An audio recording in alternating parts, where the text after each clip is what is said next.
Baik, saudara-saudara sekalian, kita kembali bertemu dalam salah satu sesi perkuliahan online. Pada kesempatan ini, kita akan membahas salah satu topik dalam mata kuliah penalaran dan argumentasi hukum. Sebagaimana kita ketahui bersama bahwa mata kuliah penalaran dan argumentasi hukum adalah salah satu mata kuliah wajib bagi mahasiswa Fakultas Hukum Universitas Tadulako. Salah satu materi dalam mata kuliah penalaran dan argumentasi hukum adalah penemuan hukum.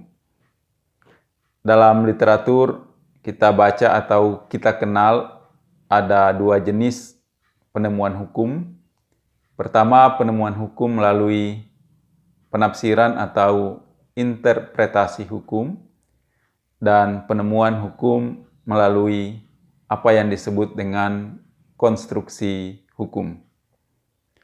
Khusus pada video singkat ini, saya akan coba membahas dan memberikan contoh penafsiran hukum atau interpretasi, khususnya interpretasi sistematis.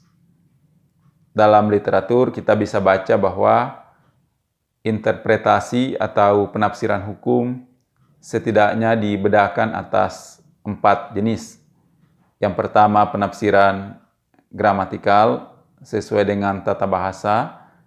Yang kedua, penafsiran historitas dengan melihat aspek kesejarahan suatu ketentuan peraturan perundang-undangan. Yang ketiga adalah penafsiran sistematis yang akan kita bahas pada kesempatan ini. Dan yang keempat adalah penafsiran sosiologis. Para ahli juga menambahkan ada beberapa jenis penafsiran lain yang biasa dan lazim digunakan dalam penemuan hukum.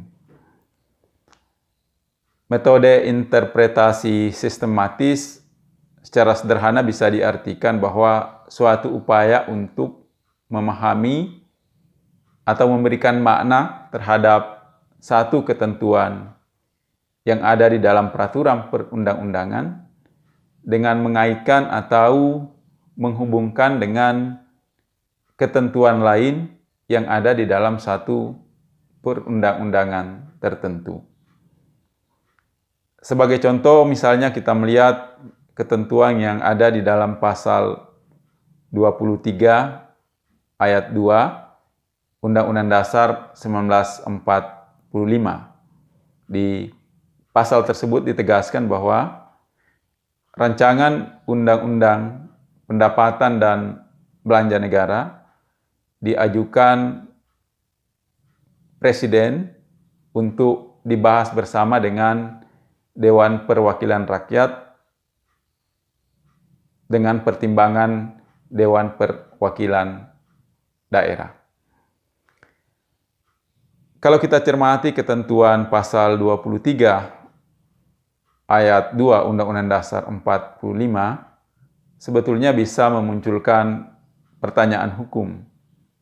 Pertanyaan itu adalah, mengapa hanya Presiden yang diberikan kewenangan untuk mengajukan rancangan undang-undang anggaran pendapatan dan belanja negara. Sementara kita ketahui bahwa 3 lembaga yang disebut di dalam pasal 23 ayat 2 tadi, yaitu Presiden, Dewan Perwakilan Rakyat, dan Dewan Perwakilan Daerah, sesungguhnya diberikan juga wewenang konstitusional untuk mengajukan suatu rancangan undang-undang. Sehingga dalam sistem ketatanegaraan kita saat ini, ada undang-undang yang rancangannya berasal dari Presiden, ada undang-undang yang rancangannya berasal dari Dewan Perwakilan Rakyat, dan ada undang-undang yang rancangannya berasal dari Dewan Perwakilan Daerah. Tapi menjadi menarik karena ketentuan pasal 23 ayat 2 tadi itu hanya memberikan wewenang spesifik, wewenang khusus kepada Presiden untuk mengajukan rancangan undang-undang pendapatan dan belanja negara. Nah, untuk memahami ketentuan pasal ini, maka kita akan menggunakan atau dibantu dengan metode atau penafsiran interpretasi sistematis yang saya sebutkan tadi. Nah, caranya dengan mengaitkan ketentuan pasal 23 ayat 2 dengan ketentuan pasal 4 ayat 1 dan ketentuan pasal 5 ayat 1 Undang-Undang Dasar 45. Di pasal 4 ayat 1 disebutkan bahwa Presiden Republik Indonesia memegang kekuasaan pemerintahan menurut Undang-Undang Dasar. Sementara di pasal 5 ayat 1 disebutkan bahwa Presiden berhak mengajukan rancangan undang-undang. Nah, dengan mengaitkan ketentuan di dalam pasal 4 ayat 1 dan pasal 5 ayat 1, sekiranya terjawab tadi pertanyaan, mengapa hanya Presiden yang diberikan wewenang atau hak oleh pasal 23 ayat 2 untuk mengajukan rancangan undang-undang tentang anggaran, pendapatan, dan belanja negara.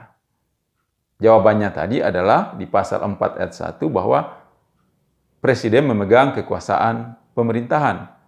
Sementara kita tahu bersama bahwa pengelolaan keuangan negara adalah bagian dari kekuasaan pemerintahan yang dipegang oleh Presiden tersebut.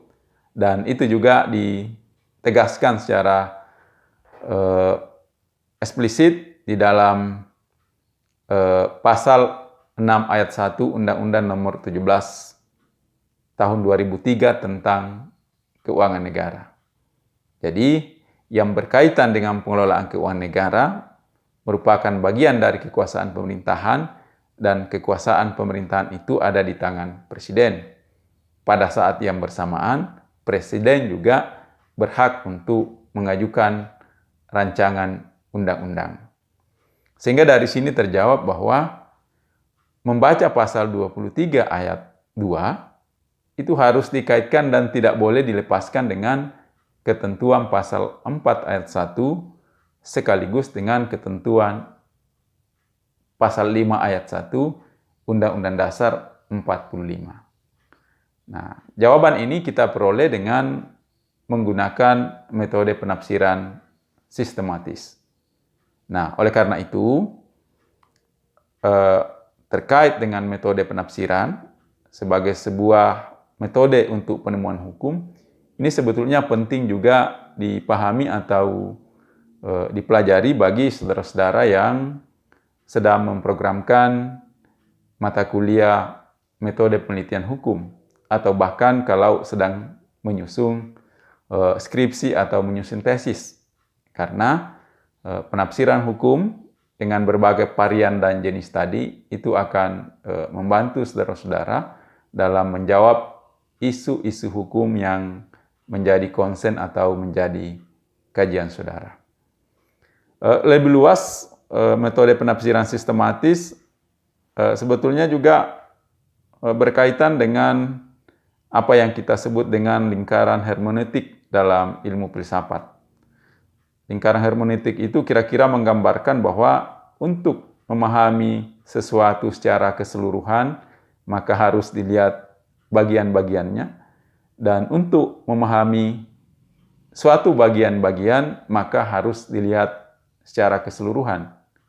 Nah, saya kira ini ada kesamaan dengan metode penafsiran sistematis yang kita kenal dalam ilmu hukum, di mana untuk memberikan makna atau memahami secara tepat suatu ketentuan pasal dan peraturan perundang-undangan seringkali harus dikaitkan dan dibaca satu napas dengan ketentuan-ketentuan lain dalam satu perundang-undangan tertentu, sehingga kita memahami atau menerapkan hukum secara komprehensif.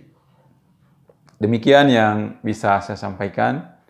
Semoga bermanfaat. Insya Allah di lain waktu kita akan membahas satu persatu jenis-jenis penafsiran atau metode interpretasi dengan memberikan contoh-contoh konkret yang nanti saudara-saudara bisa kembangkan atau bisa mencari atau menemukan contoh yang lain untuk pengayaan perkuliahan kita di ruang kelas. Terima kasih. Assalamualaikum warahmatullahi wabarakatuh.